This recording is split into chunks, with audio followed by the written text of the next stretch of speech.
నమస్కారం friends, welcome to news Mantra. Telugu cinema చరిత్రలో ఎన్నో బ్లాక్ బస్టర్ హిట్స్ చూసుంటాం. కానీ బాక్స్ ఆఫీస్ దగ్గర వసూళ్ల సునామీ సృష్టించి ఒక ట్రెండ్ సెట్ చేసిన సినిమాలు మాత్రం చాలా తక్కువే ఉంటాయి. అలాంటి ఒక ఎపిక్ ఇండస్ట్రీ హిట్ గురించే ఈరోజు మనం మాట్లాడుకోబోతున్నాం. ఊహ కందని బడ్జెట్తో ఎవరూ ఊహించని ఒక భారీ సెట్ వేసి అసలు తెలుగు సినిమా సత్తా ఏంటో ఇండియన్ బాక్స్ ఆఫీస్కి పరిచయం చేసిన సినిమా చూడాలనుంది. మెగాస్టార్ చిరంజీవి, గుణశేఖర్ కాంబినేషన్లో అశ్వినీదత్ నిర్మాణంలో వచ్చిన ఈ సినిమా అప్పట్లో క్రియేట్ చేసిన రికార్డ్స్ మామూలువి కావు. అసలు ఈ సినిమా వెనుకున్న స్టోరీ ఏంటి, ఆ కలకత్తా సెట్ సీక్రెట్ ఏంటి, బాక్స్ ఆఫీస్ దగ్గర వసూళ్ల లెక్కలెలా ఉండేవి, ఆ రోజుల్లో థియేటర్స్ దగ్గరున్న హడావుడేంటి అనేది ఇప్పుడు డీటెయిల్గా చూద్దాం. 90ల దశకం చివర్లో మెగాస్టార్ చిరంజీవి గారు హిట్లర్, మాస్టర్, బావగారు బాగున్నారా లాంటి వరుస సూపర్ హిట్స్తో తిరుగులేని మాస్ ఫాలోయింగ్తో ఫుల్ ఫామ్లో ఉన్న సమయమది. అభిమానులు ఆయన నుంచి కేవలం ఒక హిట్ మాత్రమే కాదు, బాక్స్ ఆఫీస్ రికార్డులను తిరగరాసే ఒక కమర్షియల్ ఇండస్ట్రీ హిట్ కోసం పిచ్చోళ్లలా ఎవరుచూస్తున్నారు. సరిగ్గా అదే టైంలో బాలరామాయణం లాంటి ఒక మైథలాజికల్ క్లాసిక్ సినిమా తీసిన డైరెక్టర్ గుణశేఖర్ చిరంజీవి గారి దగ్గరికి వెళ్లి ఒక complete action and emotional subject వినిపించారు. అదే చూడాలనుంది. ఫస్ట్ హాఫ్ మొత్తం ఒక సస్పెన్స్తో నడుస్తూ సెకండ్ హాఫ్లో అసలు కథ రివీల్ అయ్యే పాయింట్ చిరుకి విపరీతంగా నచ్చేసింది. కానీ ఈ సినిమాకి main back drop Calcutta city. అందులో ఒక పాత బస్తీ లాంటి మురికివాడ నేపథ్యంలో కథ నడుస్తుంది. వైజయంతి మూవీస్ బ్యానర్పై అశ్వినీదత్ గారు నిర్మాత అనగానే బడ్జెట్కి ఏమాత్రం ఢోకా ఉండదని, ఏ రేంజ్లో అయినా ఖర్చు పెడతారని అందరికీ తెలుసు. అయితే ఇక్కడొక ప్రాబ్లం వచ్చింది. కలకత్తాలో వెళ్లి అంతమంది క్రౌడ్ మధ్య ఒక స్టార్ హీరోతో యాక్షన్ ఎపిసోడ్స్ షూటింగ్ చేయడమంటే చాలా కష్టమైన పని. అప్పుడే రామోజీ ఫిలిం సిటీలో ఒక భారీ కలకత్తా సెట్ వేస్తే ఎలా ఉంటుంది అన్న క్రేజీ ఆలోచన వచ్చింది.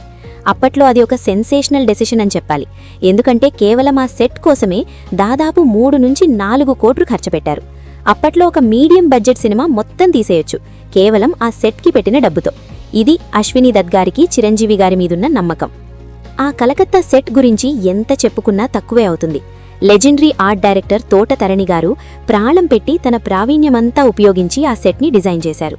ఎంతలా అంటే ఆ సెట్ చూసి నిజంగానే ఇది కలకత్తా వీధుల్లో తీసిన సినిమా అని నమ్మేంత న్యాచురల్గా, ఎక్కడో హుగ్లీ నది ఒడ్డునున్న ఫీల్ కలిగేలా ఆ సెట్ని క్రియేట్ చేశారు.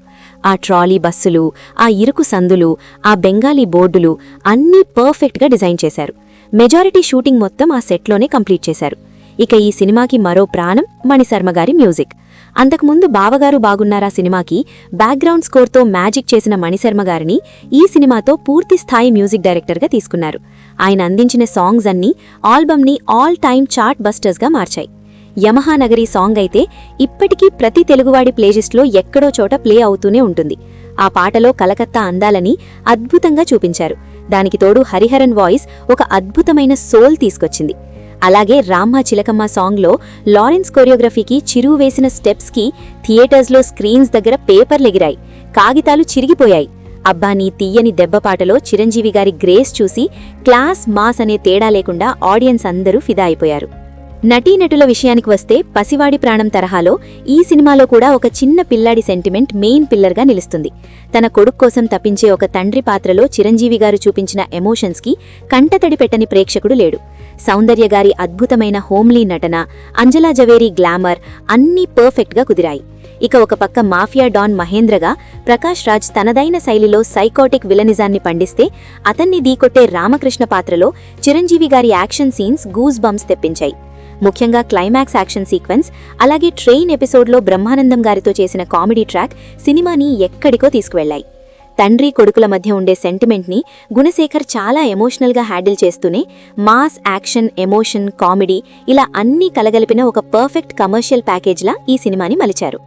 అలా ఎన్నో భారీ అంచనాల మధ్య ఆగస్టు 27, 1998న చూడాలనుంది వరల్డ్ వైడ్గా చాలా గ్రాండ్గా అత్యధిక థియేటర్స్లో రిలీజ్ అయింది. రిలీజ్కి ముందే ఆడియో సూపర్ హిట్ అవడంతో ఎక్కడ చూసినా పండగ వాతావరణం కనిపించింది. తొలి ఆట నుంచే బాక్సాఫీస్ దగ్గర బ్లాక్ బస్టర్ పాజిటివ్ టాక్తో ఒక రేంజ్లో ర్యాంపేజ్ మొదలైంది. మార్నింగ్ షోకే హిట్ కల వచ్చేయడంతో ఇక మెగా ఫ్యాన్స్ పూనకాలు వచ్చినట్లు థియేటర్స్ బయట బాణసంచా కాలుస్తూ సెలబ్రేట్ చేసుకున్నారు. యాక్షన్ కోసం మాస్ ఆడియన్స్, సెంటిమెంట్ కోసం ఫ్యామిలీ ఆడియన్స్ థియేటర్స్కి క్యూ కట్టారు. ఇక వసూళ్ల విషయానికి వస్తే అప్పట్లో ఆ కలెక్షన్స్ ఒక ట్రెండ్ సెటర్ అని ఖచ్చితంగా చెప్పాలి.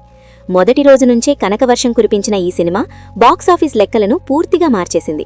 టోటల్ రన్లో ఈ సినిమా దాదాపు 15 నుంచి 17 కోట్లు షేర్ రాబట్టి అప్పట్లో ఇండస్ట్రీ హిట్గా అంటే ఆల్ టైమ్ రికార్డ్గా నిలిచింది. గ్రాస్ కలెక్షన్స్ అయితే ఈజీగా 30 కోట్లు పైగానే దాటేశాయి. సెంటర్స్ పరంగా చూసుకుంటే ఎన్నో వందల థియేటర్స్లో 50 రోజులు, అలాగే 70కి పైగా సెంటర్స్లో 100 రోజులు సక్సెస్ఫుల్గా కంప్లీట్ చేసుకుని ఒక కల్ట్ బ్లాక్ బస్టర్గా రికార్డ్స్ క్రియేట్ చేసింది.